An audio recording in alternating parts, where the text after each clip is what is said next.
বোলপুরে বিজেপির অন্দরে গোষ্ঠীদ্বন্দ্ব এবার প্রকাশ্যে।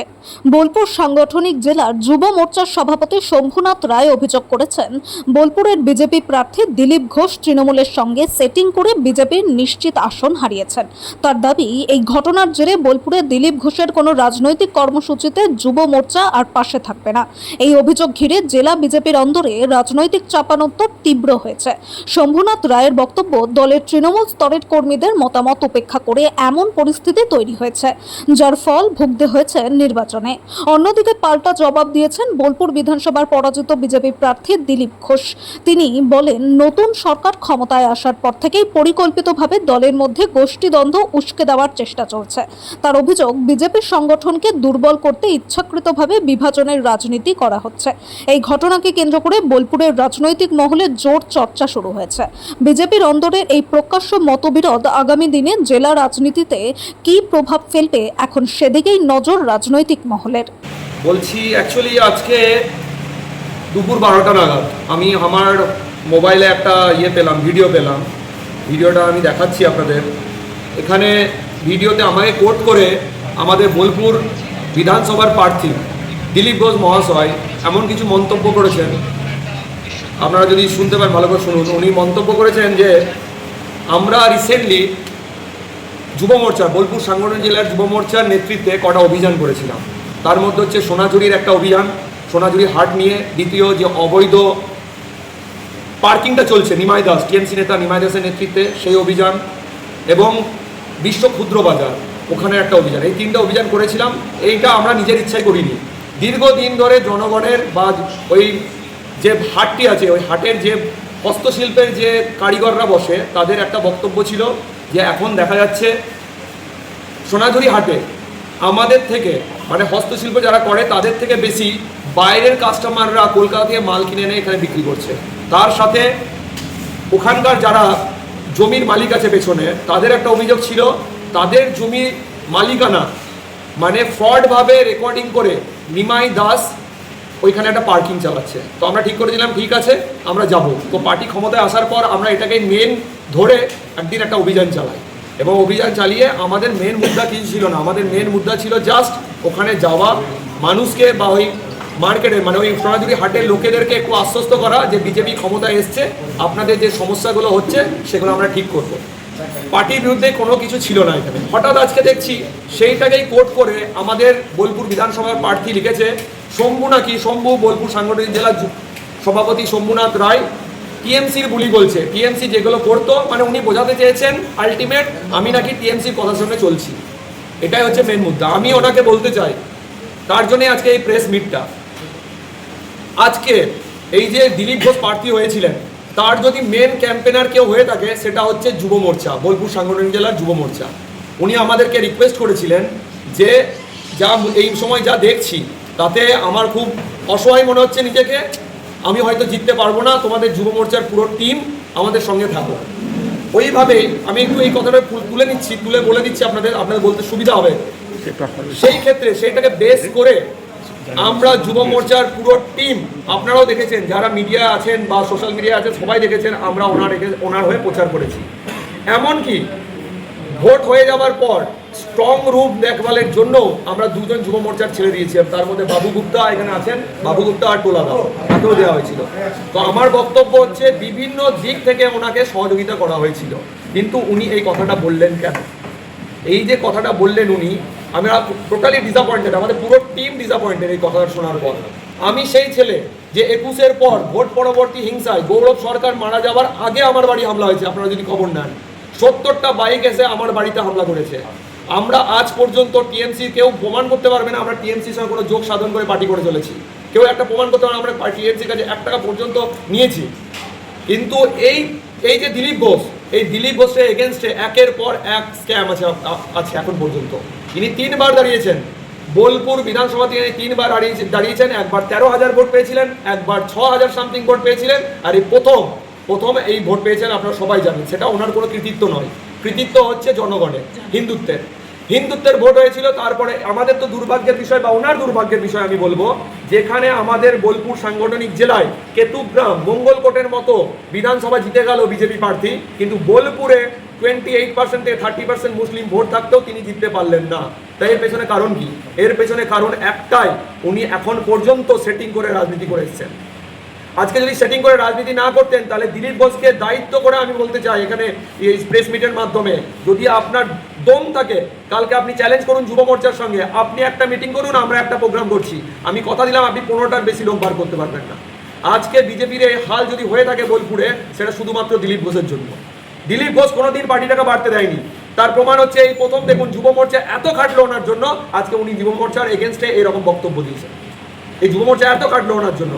আর একটা আপনাকে বলে রাখি, এই সেই দিলীপ ঘোষ যিনি ভোটের আগে, আমার কাছে তথ্য আছে, উনি ভোটের আগে যার এগেনস্টে আমরা করলাম, আপনার যে অভিযানটা চালালাম অবৈধ পার্কিংয়ে, সেই নিমাই দাসের সঙ্গে তিনি সোনাঝুরির একটা অবৈধ বেসরকারি হোটেলে বসে মিটিং করেছেন। কি দরকার ছিল ওনার মিটিং করার?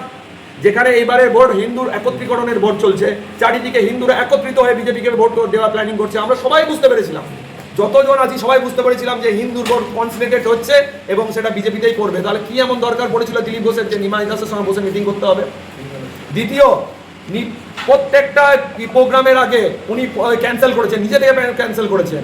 উনি আমাকে নিজে বলেছেন এইবার ভোট হিন্দুত্বের ভোট হবে, আমাদের যাওয়ার দরকার নেই, আমাদের এই করার দরকার নেই।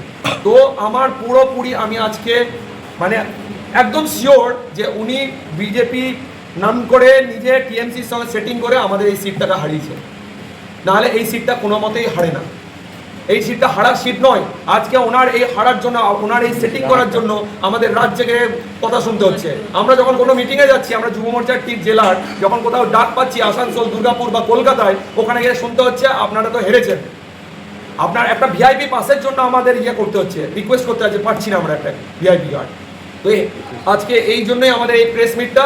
আমি আমাদের যুব মোর্চার তরফ থেকে আমি এখানে দায়িত্ব করে বলতে চাই, আমাদের যুব মোর্চার বোলপুর সাংগঠনিক জেলার 5000 জনের যে টিম, আমরা দিলীপ ঘোষের সঙ্গে নেই। দিলীপ ঘোষের কোনো কার্যক্রম যদি আগামী দিনে করে, আমরা যুব মোর্চা পুরোপুরি ওনাকে বয়কট করছি। এই যে দাদা সেটিং এখনো জানাইনি, আমরা এই প্রেস মিট করলাম।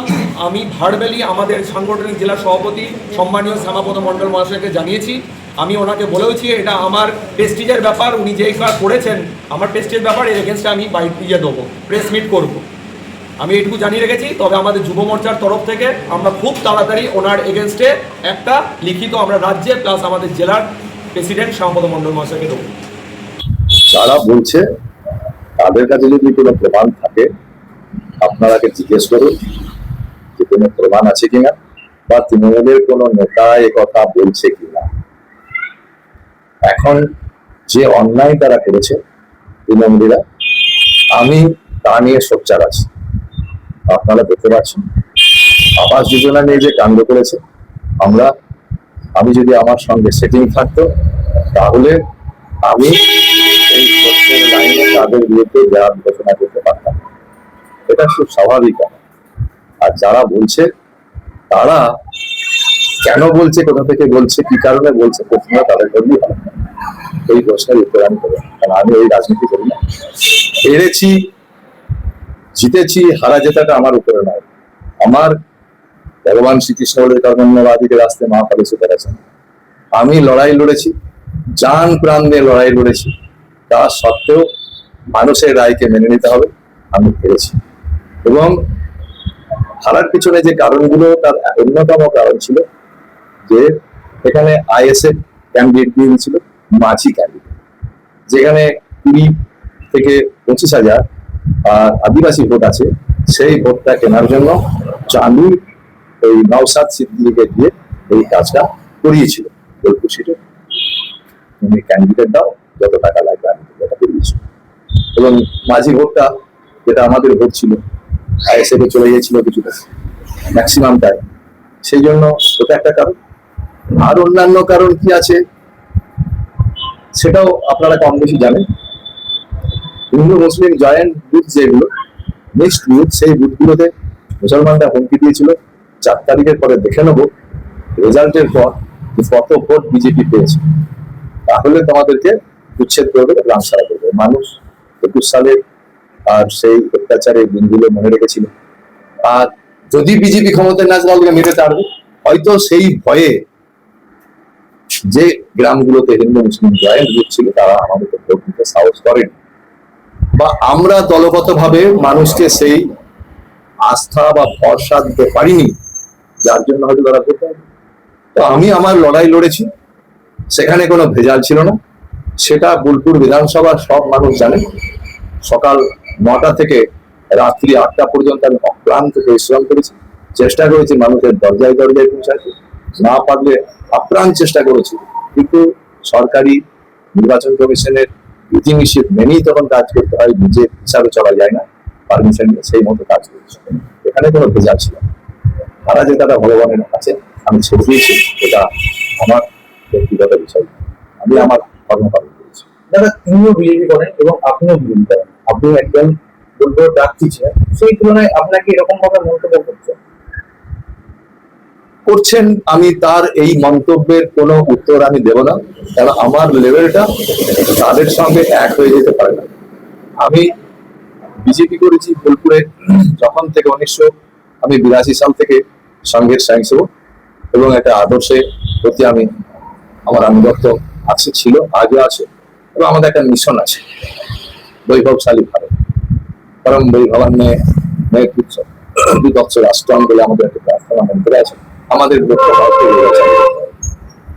তো তারপর থেকে 82 সালের পর থেকে বাবরি মসজিদ ডেমোলিশনের পর 1993 সাল থেকে আমি রাজনীতিতে পদার্পণ, সেটাও সংঘের নির্দেশে। এবং তখন বিজেপিকে কেউ চিনতে না। গ্রামে যখন যেতাম তখন লোকে বলতো জনতা পার্টি, আমাদের বোঝাতে হতো না এটা জনতা পার্টি নয়, এটা ভারতীয় জনতা পার্টি। গ্রামে গ্রামে ঘুরে ঘুরে পদ্ম ফুলকে আমি প্রতীক হিসাবে চিনিয়েছি।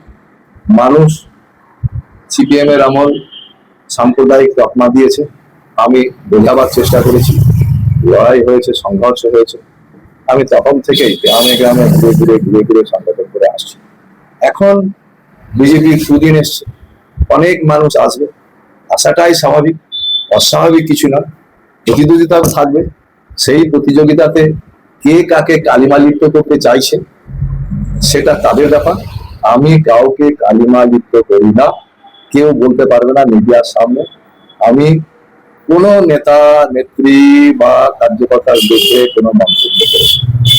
কালকের যে বিষয়টা, সেই বিষয়টা হয়তো ও না জেনে বলছে, কিন্তু বলাটা অন্যায় করেছে, ভুল নয়, অন্যায় করেছে।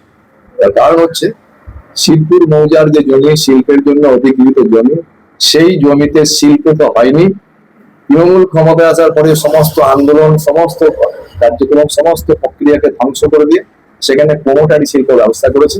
বিশ্বভারতী বিশ্ববিদ্যালয়ের অনুকরণে একটি বিশ্ব বাংলা বিশ্ববিদ্যালয় হয়েছে, পাশেই একটা আইটি পার্ক করেছে, তার পাশে ক্ষুদ্র বাজার শিল্পের নামে সেখানে প্রমোটারি ব্যবসা হয়েছে, সেখানে লিজ দেওয়া হয়েছে, টাকা রোজগার করা হয়েছে, সেখানে মানুষের কর্মসংস্থান কিছু হয়নি। কল কারখানার জন্য যে জমি অধিগ্রহণ করা হয়েছিল, যে শিল্প কারখানা হলে এই বোলপুর সংলগ্ন এলাকা অন্তত 5,000 লোকের যদি চাকরি হয়, সেটা এই এলাকার অর্থনীতিটা আর মজবুত হবে, বেকারদের কর্মসংস্থান হবে, অর্থনৈতিক সমৃদ্ধি বৃদ্ধি পাবে। তো সেই জায়গাতে আর সেটা না করে এই সমস্ত কর্মকাণ্ডগুলো করেছে। এবং আমি বেশ কিছুদিন ধরে শুনে আসছি, আপনারাও জানেন যে ক্ষুদ্র বাজার শিল্পের হাটে নাকি আর লোকজন হয় না, সেটাকে চাঙ্গা করার জন্য সোনাঝুরির হাটটাকে ওখানে শিফট করানো হবে। এইটা অনেকদিন ধরে পরিকল্পনা চলছে, আরো অনেক কিছু শিফট করানো, বাস স্ট্যান্ড শিফট করে মির্জাপুরে যাবে, হয়তো নেতাদের অনেক জমি জায়গা কেনা আছে, দাম বাড়বে। এইরকম পরিকল্পনাটা হয়তো নেতারাও জানতো না যে তারা চলে যাবে ক্ষমতা থেকে এইভাবে। তো সেই রকম পরিকল্পনা করে ওখানে বাস স্ট্যান্ড করা হয়েছিল আর শিফট হয়ে যাবে। তেমনি সোনাঝুরির হাটটাকেও তুলে নিয়ে এসে এখানে বসাবে। তো সেইটা যখন শম্ভু বলল, আমি এটাই বলেছি, শুধু একটা কথা, কেন শম্ভু একথা বললো জানি না। এটা তৃণমূলের নেতা এবং চন্দ্রনাথের সিংয়েরই কথা ছিল, অনেকদিন ধরে পরিকল্পনা চলে আসছিল। হয়তো ও অজান্তে বলেছে, কেন বলেছে জানি না, বা আমাদের দলগত কোনো সিদ্ধান্ত হয়নি যে সোনাঝুরি হাটটা এখনো বসবে। এই কথাটা আমার মনে হয় না এটা আমি শম্ভুর বিরুদ্ধে বললাম। শম্ভুর উচিত ছিল যে আমার জানা ছিল না বিষয়টা, আমি হয়তো বলেছি, হ্যাঁ, কিন্তু আমি জানতাম না। তা না বলে উনি আমার বিরুদ্ধে যে জেহাদ ঘোষণা করেছে, তাতে আমার মনে হলো আমি যেন পরম শত্রু। আমি ওকে শত্রু বলে মনে করি না, ও আমাকে ভাবতে পারে শত্রু। দাদা আরেকটা কথা, আপনারা কি কেন ফোন করেন? সেটাও শুনলাম। আমি নাকি হতাশ হয়ে গেছিলাম, আর ওর কাছে আমি নাকি হতাশ হয়ে গেছিলাম, এই কথা বলার পাশাপাশি সঙ্গে সঙ্গে দলের বিরুদ্ধে বললেন। তার মানে আমার পাশে কেউ দল ছিল না সেটা উনি বললেন, আমি কিন্তু বলিনি। আমি নাকি হতাশ হয়ে গেছিলাম যে কেউ কিছু করছে না, কেউ কিছু করবে না, নিয়ে আমি ওকে রিকোয়েস্ট করেছিলাম। এই কথাটা বলেছেন তো, যে আমি হতাশ হয়ে ওর কাছে রিকোয়েস্ট করেছিলাম যে বিজেপি আমাকে তোমরা জেতাও ভাই, কেউ কিছু করবে না। তার মানে দলের বিরুদ্ধে বললো যে আমি দলের কার্যক্রমে হতাশ, আমি কিন্তু বলিনি দলের বিরুদ্ধে একটা কথা। 2 নাম্বার বললো আমি ওকে রিকোয়েস্ট করেছিলাম, তার মানে সে কেমন বিজেপি, সে নিজেই প্রমাণ দিলেন যে কেমন বিজেপি, যে আমি তাকে রিকোয়েস্ট করলে তিনি আমার হয়ে ভোটে কাজ করেছেন।